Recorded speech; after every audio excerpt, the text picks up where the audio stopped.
Challenge নিয়ে vote দিতে গিয়ে নিজ এলাকা থেকেই গ্রেপ্তার হলেন আলোচিত কন্টেন্ট ক্রিয়েটর আশরাফুল আলম ওরফে হিরো আলম।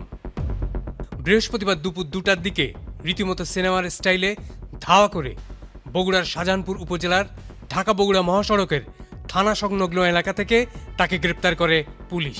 তবে তার বিরুদ্ধে আনা অভিযোগকে গুরুতর বলে জানা গেছে। হিরো আলম সহ 6 জনের বিরুদ্ধে গত বছরের 6 মে বগুড়ার আদালতে মামলা করেন এক নারী। তদন্ত শেষে পিবিআই গত 10 ফেব্রুয়ারি হিরো আলমের বিরুদ্ধে আদালতের অভিযোগপত্র দাখিল করে। অভিযোগপত্রের সত্যতা না পেয়ে অপর 5 জনকে অব্যাহতি দেওয়া হয়। তবে বগুড়া সদর সার্কেলের অতিরিক্ত পুলিশ সুপার মোস্তফা মঞ্জুর জানিয়েছেন, ধর্ষণ ও নির্যাতনের মামলায় হিরো আলমের বিরুদ্ধে গত 10 ফেব্রুয়ারি গ্রেপ্তারি পরোয়ানা জারি করে আদালত। হিরো আলম নিজ এলাকায় অবস্থান করছেন এমন খবর পেয়ে তাকে গ্রেপ্তার করতে গেলে ঢাকায় পালিয়ে যাওয়ার চেষ্টা করেন হিরো আলম। তবে গাড়ি নিয়ে তার পিছনে ধাওয়া করে শাহজাহানপুর থানা সংলগ্ন এলাকা থেকে তাকে গ্রেপ্তার করতে সক্ষম হয় পুলিশ। গ্রেপ্তারের পর তাকে আদালতে নেওয়া হয়েছে বলে জানিয়েছে পুলিশ।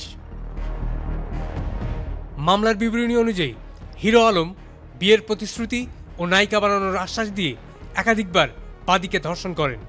পরে মৌলবীটিকে কবুল পড়িয়ে বিভিন্ন স্থানে বাসা ভাড়া নিয়ে একসঙ্গে থাকা শুরু করেন। এক পর্যায়ে ওই নারী অন্তঃসত্ত্বা হয়ে পড়লে গত বছরের 18 এপ্রিল তাকে বগুড়ায় নিয়ে গর্ভপাতের জন্য চাপ দেওয়া হয়। রাজি না হয় 21 এপ্রিল হিরো আলম সহ অন্যরা তাকে মারধর করেন। এরপর ওই নারীকে বগুড়ার একটি ক্লিনিকে ভর্তি করা হয়। সেখানেই তার গর্ভপাত ঘটে। এরপর 24 থেকে 26 এপ্রিল বগুড়ার শহীদ জিয়াউর রহমান মেডিকেল কলেজ হাসপাতালে চিকিৎসাধীন ছিলেন ওই নারী। সেখানে তার গর্ভপাত ঘটে।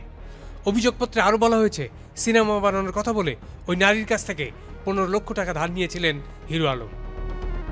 Saiduzzaman Dipu, channel I.